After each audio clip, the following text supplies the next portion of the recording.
Dear students, wish you a very good morning. सुप्रभात. E learning Bhiwani के YouTube channel पर आपका स्वागत है, अभिनंदन है. मैं सुरेंद्र कुमार उपस्थित हूं क्लास 10+2 का अगला लेसन लेकर आपकी फ्लेमिंगो बुक का next lesson the rat trap. The rat trap written by Selma Lagerlöf. Selma Lagerlöf द्वारा रचित, उनके द्वारा लिखित एक बहुत ही सुंदर कहानी, एक बहुत ही सुंदर लेसन लेकर मैं आपके लिए उपस्थित हूं. आइए हम इस लेसन के कुछ ब्रेन मैप्स की चर्चा करें, कुछ की पॉइंट्स की चर्चा करें जिनसे आप एग्जामिनेशन में अच्छे मार्क्स ले पाएंगे. द रैट ट्रैप इस लेसन का नाम है. जैसा कि इसके नाम से स्पष्ट है, द रैट, रैट मीन्स चूहा, ट्रैप मीन्स पकड़ना. आपने चूहे पकड़ने का वो पिंजरा तो देखा ही होगा, प्रयोग भी किया होगा, चूहों को पकड़ा भी होगा.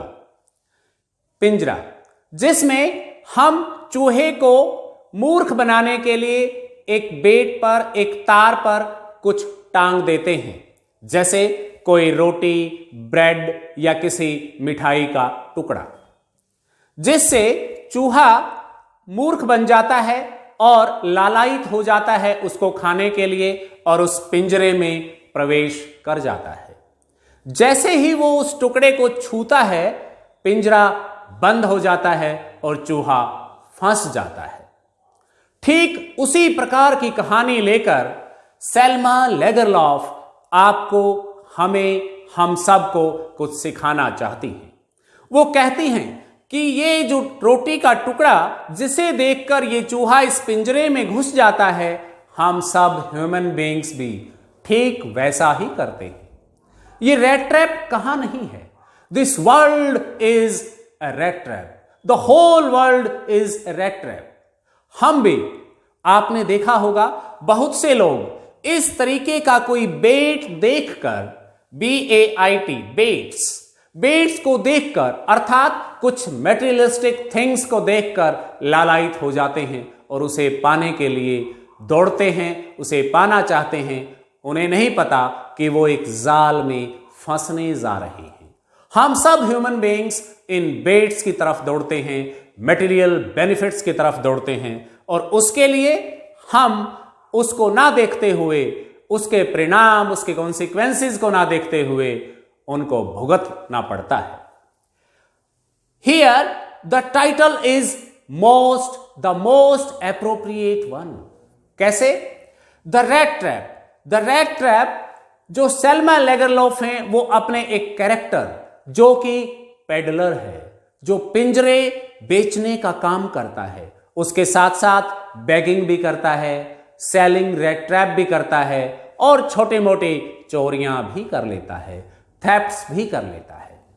उसके माध्यम से कुछ सिखाना चाहती हैं, कुछ बताना चाहती हैं. इस स्टोरी में ये स्वीडिश राइटर सेल्मा लेगरलॉफ जो माइंस की स्टोरी से लिखती हैं, जो माइंस की स्टोरी को यहां बताती हैं, और इनकी स्टोरीज की जो थीम होती है वो यूनिवर्सल होती है, अर्थात सार्वभौमिक होती है, पूरी दुनिया में एप्लीकेबल होती है. इस स्टोरी की भी जो थीम है वो यूनिवर्सल है. ये एक शॉर्ट स्टोरी है, एक जेनरी है. इसके माध्यम से सेल्मा लेगरलॉफ इसकी थीम को प्रस्तुत करना चाहती हैं. Do you know what is the theme of this story?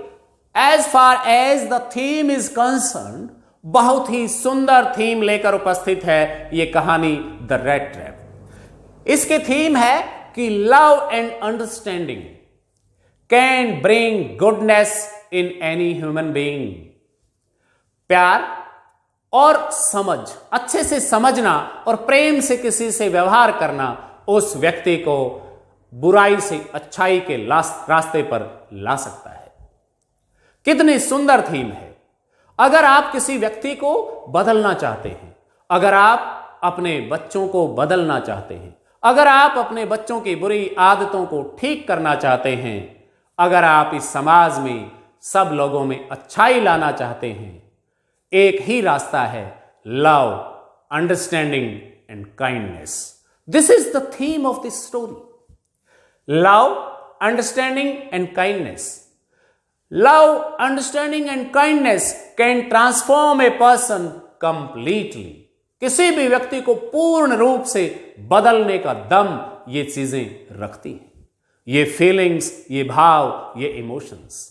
इस कहानी में जो पेडलर है उसको एडला का प्यार, एडला की काइंडनेस, एडला की अंडरस्टैंडिंग कंप्लीटली बदल देती है और एक चोर को, एक भिखारी को एक बहुत अच्छे मानव में, एक बहुत अच्छे व्यक्ति में परिवर्तित कर देती है, जो अपनी चोरी किया हुआ धन लौटा देता है और एक अच्छे रास्ते पर चलने की शपथ भी लेता है। द रेड ट्रैप जो कहानी है इसी थीम पर आधारित है। आइए अब हम चर्चा करें इसके मेन कैरेक्टर्स की, क्योंकि कोई भी स्टोरी कैरेक्टर्स के थ्रू ही चलती है, कैरेक्टर्स के थ्रू ही आगे बढ़ती है, उसका प्लॉट रचा जाता है। इसका सबसे मेन कैरेक्टर है ए पेडलर, एक घुमंतु, एक घुमक्कड़ जो घूमता रहता है। क्या करता हुआ? रैट ट्रैप, पिंजरे, चूहे पकड़ने के पिंजरे बेचता हुआ, तारों से बने हुए वो पिंजरे, बहुत सारे पिंजरे बेचता हुआ चलता रहता है, बेचता चला जाता है। वो तार कहीं कहीं से मांगकर या चोरी करके लाता है, उनसे स्वयं पिंजरे बनाता है और पिंजरे बेचकर अपनी आजीविका चलाता है। परंतु केवल पिंजरे बेचने से उसकी आजीविका नहीं चलती, इसलिए वो कहीं भीख मांग लेता है, बेगिंग भी करता है, तो कहीं कहीं जहां मौका मिल जाए चोरियां भी कर लेता है। छोटी मोटी चोरियां करने से उसे कोई परहेज नहीं है। इस प्रकार से पेडलर इस स्टोरी का मेन कैरेक्टर है। With rat traps he is a thief and a beggar as well.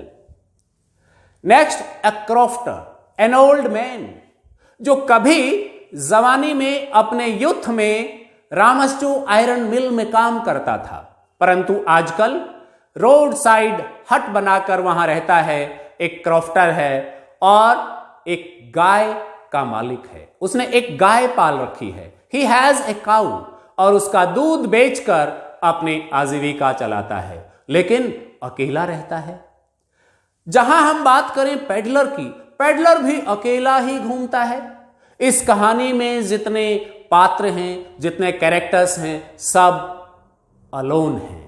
Loneliness सबके चारों ओर है, जो सोसाइटी चाहते हैं, जो किसी से मिलना जुलना चाहते हैं। क्रॉफ्टर एक हट में रहते हैं, एक काऊ उनके पास है और गाय का दूध बेचकर अपने livelihood to make both hands meet वो काम चलाते हैं। एन आयरन मास्टर, जो रामसजो आयरन मिल के मालिक हैं, जो कभी डिफेंस में जॉब करते थे, डिफेंस में काम करते थे। यहां यह भी आपको बताना आवश्यक है कि आज वो जिस रामसजो आयरन मिल के मालिक हैं, वो मिल फॉरेस्ट के पास जंगल में बनी हुई है, जहां आयरन का काम चलता रहता है। बटियां, फर्नेसेस जलती रहती हैं, थप थप लोहे पीटने की आवाज आती रहती है। वहां बहुत सारे ब्लैकस्मिथ्स काम करते रहते हैं, दिन रात उस आयरन मिल में काम चलता रहता है। परंतु ये आयरन मास्टर पहले किसी डिफेंस में एक ऑफिसर था, वहां जॉब करता था। इनका एक कलीग था वहां पर, जिसका नाम कैप्टन वॉन स्टेल था। Captain Von Stell, captain Von Stell इनके साथ काम करता था, जिसको लेकर यह स्टोरी, जिसके इर्द गिर्द भी घूमती है। आयरन मास्टर उस आयरन मिल के ओनर हैं और वो अपनी बेटी एडला के साथ कहीं अपने मकान पर रहते हैं। एडला आयरन मास्टर्स डॉटर, जो बहुत ही काइंड है, सिंपैथेटिक है और बहुत ही समझदार लड़की है, आयरन मास्टर की बेटी Adla Williamson. Captain Von Stell, जो कि आयरन मास्टर के साथ कभी डिफेंस में जॉब करते थे, कॉमरेड थे, कैप्टन थे, और मास्टर स्मिथ और कुछ ब्लैक स्मिथ्स उस आयरन मिल में काम करते हैं। This is all about the characters. आप अगर इसके कैरेक्टर्स, इसके थीम, इसकी टाइटल को समझ जाएं तो ये स्टोरी आपको समझते देर नहीं लगेगी। आप देखिए, पेडलर भी अकेला है, यहां पर क्रॉफ्टर भी अकेला है, जो कि सोसाइटी चाहता है, कंपनी चाहता है। यहां पर आयरन मास्टर और उसकी बेटी दोनों भी अकेले ही हैं, जिनको गेस्ट्स अच्छे लगते हैं, जिनको सोसाइटी अच्छी लगती है। यह कहानी अकेलेपन के बारे में है, अकेलेपन को कैसे दूर किया जाए इस बारे में है। यह कहानी किसी बुरे व्यक्ति को, किसी व्यक्ति को बुरे रास्ते से अच्छे रास्ते पर लाने की, ट्रांसफॉर्म कर देने की कहानी है। आइए अब हम चर्चा करें summary of the story the rat trap. The rat trap story की जो समरी है, ये पूरी स्टोरी एक मेटाफर है। मेटाफर अर्थात कंपेयर करता है वो रैट ट्रैप इस पूरे वर्ल्ड को, सभी ह्यूमन बीइंग्स को, कि हम सब उस बेट्स के लालच में फंस जाते हैं, ट्रैप हो जाते हैं। और ये स्टोरी शुरू होती है एक फेरी टेल की तरह से। इस स्टोरी में वो जो पेडलर है, जो चूहे दानियां बेचता है, peddler goes around selling the rat traps made of wire, bagging and stealing, कभी बैगिंग करता हुआ, कभी स्टीलिंग करता हुआ, टू मेक हिज लिविंग। अपना जीवन यापन करने के लिए ये 3 मुख्य काम वो करता है: selling rat traps, begging and stealing. It is difficult for him to make both ends meet. फिर भी आजीविका कमाना उसके लिए मुश्किल है, बहुत ही गरीब हालातों में वो रहता है, पुअर की तरह से। He reflects about himself. बीच बीच में जब स्टोरी जैसे जैसे आगे बढ़ती है, he reflects about himself as trapped in the rat trap, and he reflects the whole world as a rat trap, कि पूरी दुनिया ही रैट ट्रैप है। केवल ये चूहे पकड़ने वाला रैट ट्रैप ही नहीं, हर चीज, हर वो मटेरियल थिंग्स रैट ट्रैप हैं जो हमें अट्रैक्ट करते हैं और हम ट्रैप्ड हो जाते हैं। मेड से क्रॉफ्टर। इसी प्रकार से चलते चलते उसकी मुलाकात एक ओल्ड मैन, एक क्रॉफ्टर से होती है, हु लिव्स इन ए हट, इन ए road side hut. He knocks at the door of the hut at night and asks for night shelter. रात को विश्राम करने की, रात को रुकने की इजाजत मांगता है। The alone old man, the crofter था, he was also alone and he was very generous, honest, kind, बहुत ही lovely person and a hospitable person. He not only allows him to take shelter at night, but also shows great hospitality. बहुत ज्यादा उसका स्वागत करता है, उसकी सेवा करता है। उसकी सेवा में वो उसे पॉरिज खिलाता है, जिसे हम दलिया कह सकते हैं, बहुत ही टेस्टी पॉरिज। उसे टोबैको पिलाता है, हुक्का, बीड़ी, तंबाकू, जैसा भी वहां का ट्रेंड रहा वो पिलाता है। And plays cards with him, उसके साथ ताश खेलता है। And talks to him a lot, और बहुत सारी उसके साथ बातें करता है, अपने अकेलेपन को दूर करने के लिए। वो सोचता है मैं अकेला हूं, कोई तो आया है, चलो आज रात इसके साथ बिताएंगे।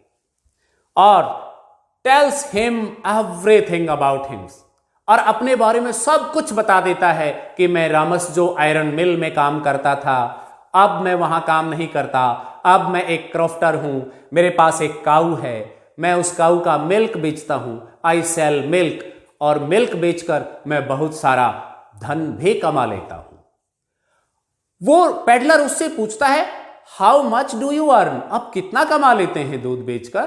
तो वो ओल्ड मैन, वो क्रॉफ्टर उसे बताता है लास्ट मंथ आई अर्नड 30 क्रोनोर्स, मैंने 30 क्रोनोर कमाए हैं। लेकिन पेडलर उस पर विश्वास नहीं करता, because 30 kronors is a huge amount for the peddler, उसके लिए बहुत बड़ी राशि है।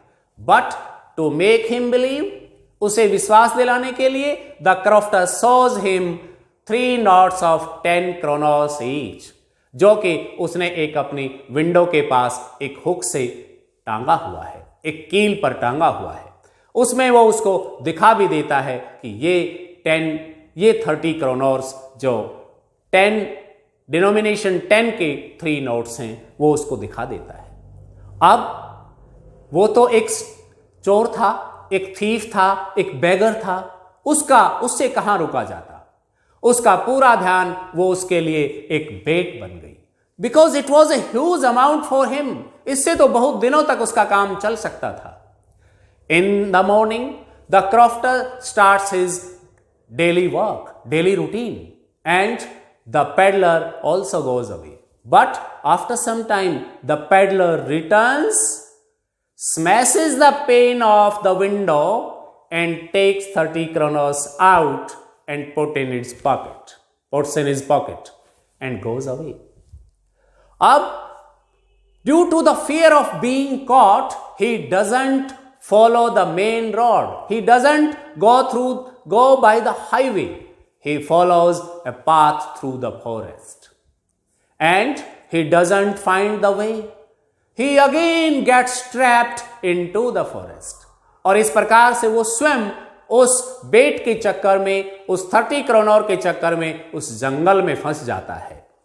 Steals and goes away a big amount for the peddler, follows forest path and gets trapped into the forest. But after a long time, he hears some sounds, and the sounds coming from Ramsjo iron mill. इस story में फिर एक twist आता है, और वो twist ये है कि he takes another shelter at Ramsjo iron mill. जब वो फॉरेस्ट में फंस जाता है तो उसे कुछ लोहे की थप थप की आवाज सुनाई देती है, तो वो उस रामसजो आयरन मिल तक पहुंच जाता है। वहां पर फिर से शेल्टर के लिए पूछता है, और जो वहां काम करने वाले ब्लैक स्मिथ्स हैं, दे पे नो अटेंशन, और वो वहां के एक फर्नेस के पास, गर्मी के पास सो जाता है।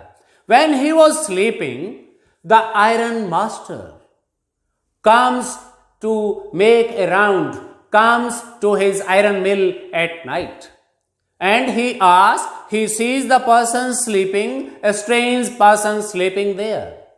He sees him, and he mistakes a wrong identity. He takes him as his old friend Captain Von Stale, and he takes him as Captain Von Stale in a very poor condition, in a pathetic condition. So he invites him, "Oh, you Captain Von Stale, आपकी ये हालात कैसे हुए? Come." And he asks him to celebrate this Christmas Eve at their home with them. उसने कहा कि my daughter is there and we are going to celebrate a Christmas Eve. I request you to come to my home and celebrate the Christmas Eve with us. Now he doesn't disclose his true identity, because उसे क्या दिक्कत थी? एक बहुत अच्छी सेवा पीछे भी हट में मिली थी, यहां भी मिलेगी।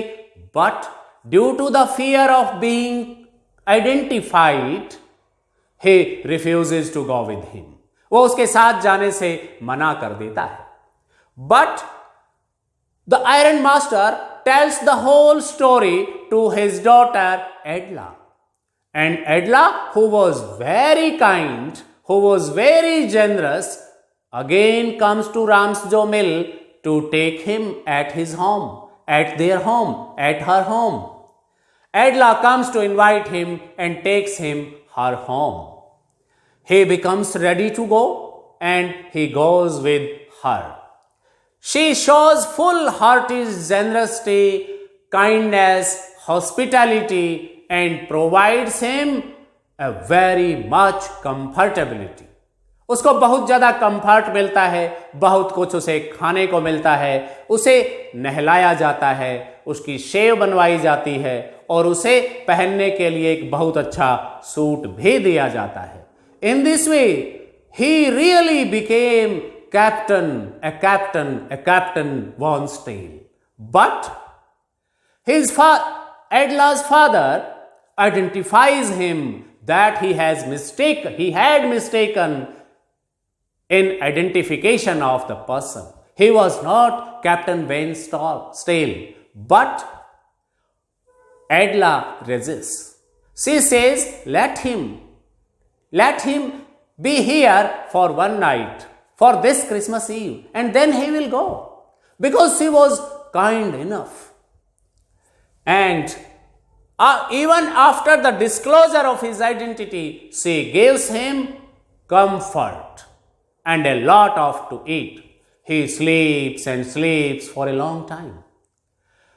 Adla and her father goes to church, and in the church they come to know that there was a peddler who has stolen 30 kronors from a crofter, and they understand that he is the same person who is at their home is the peddler himself. He is a thief. They return back. When they come back to their house, they ask, where is the peddler? Their servants tell them that the peddler had gone away, and he had not taken anything with him.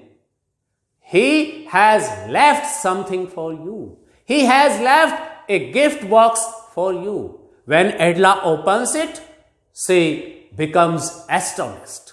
She finds that there were 3 wrinkled kronor notes, 30 kronors, along with a letter. And he has written in the letter that he requests her to return 30 kronors to the crofter.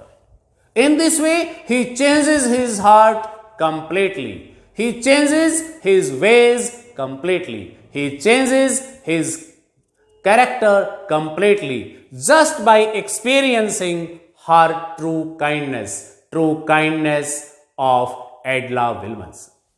इस प्रकार से एडला विल्मनसन की full hearted generosity और kindness and love और उसकी जो hospitality थी, उसने उस पेडलर को कंप्लीटली चेंज कर दिया और वो अपना रास्ता, अब आगे के जीवन का रास्ता बदलना चाहता है, उन सभी बुराइयों को छोड़ना चाहता है। ये स्टोरी हमें मैसेज देती है कि अगर हम किसी को चेंज करना चाहते हैं, ट्रांसफॉर्म करना चाहते हैं, we have to show love, kindness, generosity, hospitality instead of punishment. हम किसी को सजा देकर, किसी को पनिश करके सुधार नहीं सकते। सुधारने का केवल एक ही तरीका है, love, kindness, comfort and hospitality and generosity. इसके माध्यम से हम किसी को भी ट्रांसफॉर्म कर सकते हैं, बदल सकते हैं। Go through this story, read this story line by line and write the question answers in your notebook. Write these brain maps, jot down these brain maps, learn them and be ready for the coming board exam. Thank you very much.